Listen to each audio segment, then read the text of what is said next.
जैसे ही कोई सांप किसी इंसान को काटता है, वैसे ही कुछ इस तरीके से इस सांप का जहर इंसान के गोश्त में मुंतकिल हो जाता है। देखो, सांप के जबड़े में यहाँ ये वीनम ग्लैंड्स हैं।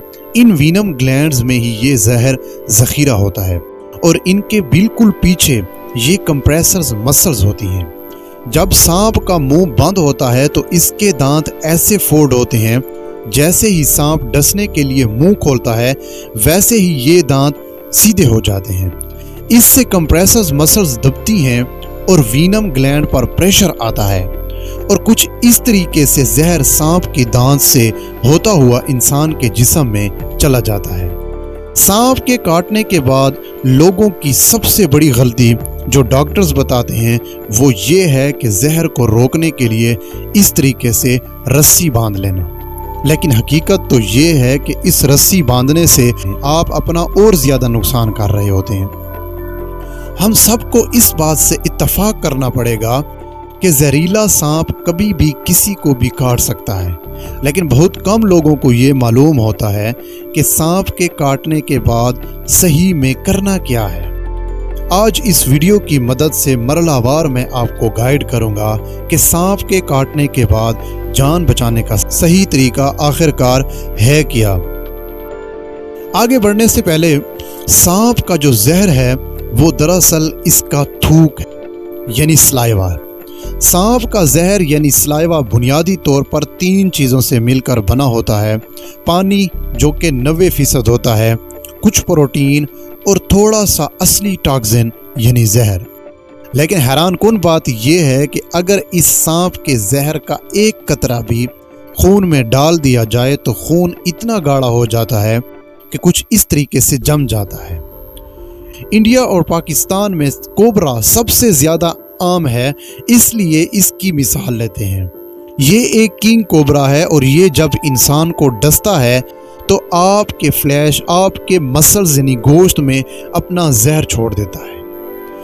अब लोग ये सोचकर रस्सी बांध लेते हैं कि खून रुक जाएगा और जब खून रुकेगा तो जहर भी रुक जाएगा, लेकिन हकीकत ये है कि इब्तदाई सतह पर सांप का जहर आपके खून की नालियों यानी ब्लड वेसल्स में सफ़र करता ही नहीं, वो आपके लिम्फेटिक सिस्टम में सफ़र करता है।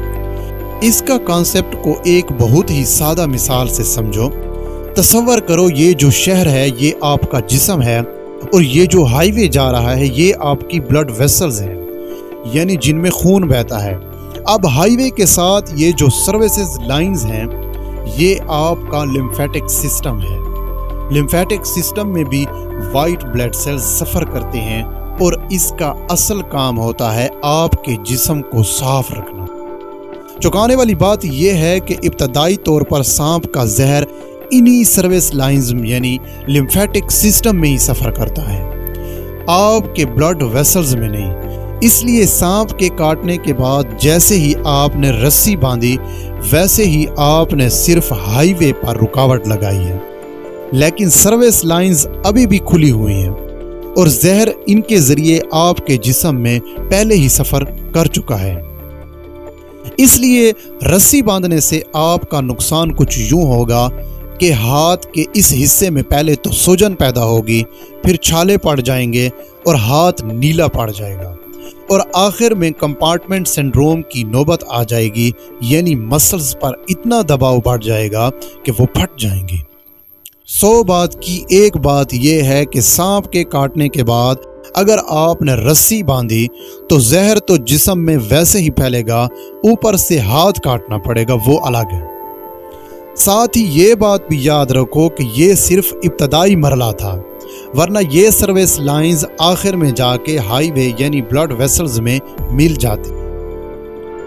जिस्म में सांप के काटने के बाद जान बचाने के लिए अगर सबसे बेहुदा और घटिया हरकत कोई की जा सकती है तो वो ये है कि जहर को चूसो। चूस, जहर चूस,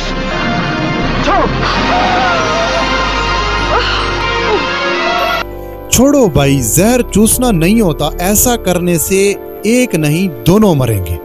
खैर, मॉडर्न मेडिकल साइंसेस का मानना है कि सांप के काटते ही सांप से दूर होने के बाद सबसे पहले कोशिश आपकी ये होनी चाहिए कि घबराना नहीं है। पुरसुकून रहना है। मैं समझ सकता हूँ कि इस वक्त पुरसुकून रहना नामुमकिन है, इसलिए आपको बता रहा हूँ कि दुनिया में सिर्फ 30% सांप ही जहरीले होते हैं। 70% तो आम सांप होते हैं और जो 30% जहरीले हैं इनमें से भी 50% चांसेस होते हैं कि सांप ने जहर इंजेक्ट किया ही नहीं, सिर्फ डराने के लिए ड्राई बाइट किया था। मॉडर्न साइंस ये भी कहती है कि जब सांप ने आपको काटा, इस उज़ू को बिल्कुल भी हरकत नहीं देनी चाहिए, क्योंकि जितनी ज़्यादा हरकत देंगे पूरे जिस्म में जहर उतनी ही तेज़ी से फैलेगा। डॉक्टर का मानना है कि इस जगह से ज़ेवरात और तंग कपड़े भी फ़ौरन हटा देने चाहिए। सख्त हिदायत ये भी हैं कि सांप के काटने के बाद किसी भी सपेरे तांत्रिक के पास हरगिज़ ना जाएं। सांप के जहर से बचने के लिए 2 बातें अहम हैं। जिस शख्स को आपने मदद के लिए बुलाया है उसके पास सांप की तस्वीर या वजाहत होना बहुत ज़रूरी है, और ये मालूम होना भी ज़रूरी है कि सांप ने आपको किस वक्त काटा था। दर हकीकत हिदायत ये भी कहती हैं कि सांप के काटने के बाद जैसे ही आप ज़ख्म को धोकर इस पर पट्टी बांधते हैं तो इस पर सांप के काटने का तकरीबन वक्त भी लिख देना चाहिए। ऐसा इसलिए कहा जाता है कि अगर अस्पताल पहुंचते पहुंचते मरीज बेहोश हो जाए तो भी डॉक्टर को दुरुस्त मालूमात पट्टी पर नज़र आ जाएंगी। और सांप की तस्वीर खींच कर रखने के पीछे मंतक ये है कि एंटी वीनम्स बुनियादी तौर पर 2 किस्म के होते हैं, मोनोवेलेंट और पॉलीवेलेंट। आगे बढ़ने से पहले एक बात ये भी अच्छे से समझ लो कि सामने मेज़ पर रखे हुए ये जो एंटी वीनम्स आपको दिख रहे हैं, सांप के काटने का ये वाहिद इलाज है। ये मोनोवेलेंट वाली डिबिया के अंदर एंटी वीनम है जो ख़ास उस मखसूस सांप के लिए बनाया गया है। जैसे कोबरा का एंटी वीनम अलग होता है और रिटल स्नैक का अलग होता है, लेकिन पॉलीवेलेंट डिबिया के अंदर एक अमूमी एंटी वीनम होता है जो कई सांपों के काटने पर असर करता है और कुछ पर असर नहीं भी करता। अब मरीज तो अस्पताल पहुंचते पहुंचते बेहोश हो सकता है, लेकिन अगर आपके पास तस्वीर हुई तो आपको सही एंटीवीनम दिया जा सकता है।